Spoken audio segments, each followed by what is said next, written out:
تعالیٰ عنہ سے مروی ایک روایت ہے، میں ایک دن حضور کے پیچھے بیٹھا ہوا تھا، سواری میں حضور کا ردیف تھا، تو حضور نے فرمایا اے بیٹے، اے لڑکے، میں تجھے کچھ کلمات سکھاتا ہوں، تو اللہ کے حقوق کا خیال رکھ تو وہ تیری حفاظت فرمائے گا۔ تو اللہ تعالیٰ جل شانہ کے احکام کی حفاظت کر، تو اسے اپنے سامنے پائے گا۔ اذا سألت فاسأل اللہ، جب سوال کرے تو اللہ سے ہی سوال کرے، اللہ سے مانگنے کا مزاج پیدا کر لیں کہ فرمایا تمہارے جوتے کا تسمہ بھی ٹوٹ جائے تو وہ بھی اللہ سے مانگو۔ ضرور بازار میں جاؤ دکاندار سے، لیکن حقیقی طلب اللہ سے ہونی چاہیے۔ بات بات پہ اللہ سے سوال کرو، بڑی سے بڑی چیز بھی اس سے مانگو، چھوٹی سے چھوٹی چیز بھی اسی سے طلب کرو۔ ہماری ساری ضرورتوں کا کفیل ہمارا رب، ہمارا مالک ہے۔ تو دوسری نصیحت یہ کی کہ جب تو استعانت طلب کرے، مدد طلب کرے تو اللہ سے ہی استعانت طلب کرے۔ وعلم، اور جان کہ اگر ساری امت، سارے لوگ، پوری قوم جمع ہو کے تمہیں فائدہ پہنچانے کی کوشش میں لگ جائیں تو تمہیں وہی فائدہ پہنچا سکتے ہیں جو تیرے لیے تیرے رب نے لکھا ہے۔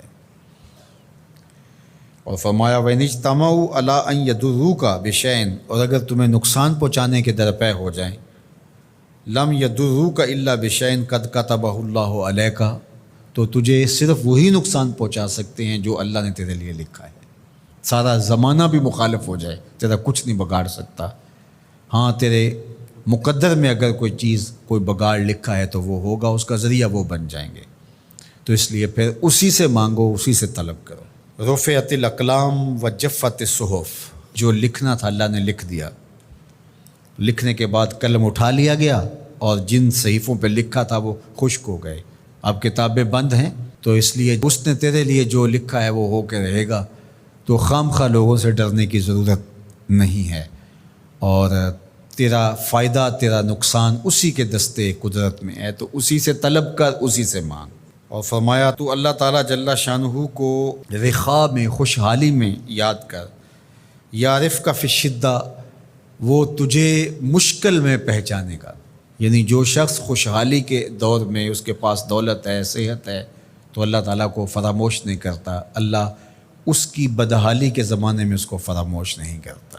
وعلم، اور جان، ان النصر مع الصبر، کہ جو مدد ہے وہ صبر کے ساتھ آتی ہے۔ وان الفرج مع الکرب، اور کشادگی جو ہے وہ مشکل کے ساتھ آتی ہے۔ وان مع العسر یسرا، اور سہولت جو ہے وہ مشقت برداشت کرنے کے بعد آتی ہے، تنگی کے بعد فراخی آتی ہے۔ پہلو مشکل پھر تمنا، پہلو کنڈا پھر پل، شاید مگروں پہلو مکھیاں ڈس دیاں ڈنگ والیاں۔ تو یہ سب ہوتا ہے، مشکلات، تکلیفیں، آلام، مصائب، ان سب سے گزر کر کے آسانیاں آتی ہیں۔ خود حضور کی زندگی دیکھ لیجئے، مدنی زندگی، مکی زندگی کے گزرنے کے بعد، طائف کے مراحل کو طے کرنے کے بعد آتی۔ تو ہم ڈائریکٹ اگر چاہیں مکی زندگی کو اختیار کیے بغیر اور طائف کی مشکلات اور سنگلاخ راستوں سے گزرے بغیر مدنی برکتیں حاصل کرنا، تو وہ نہیں پا سکتے۔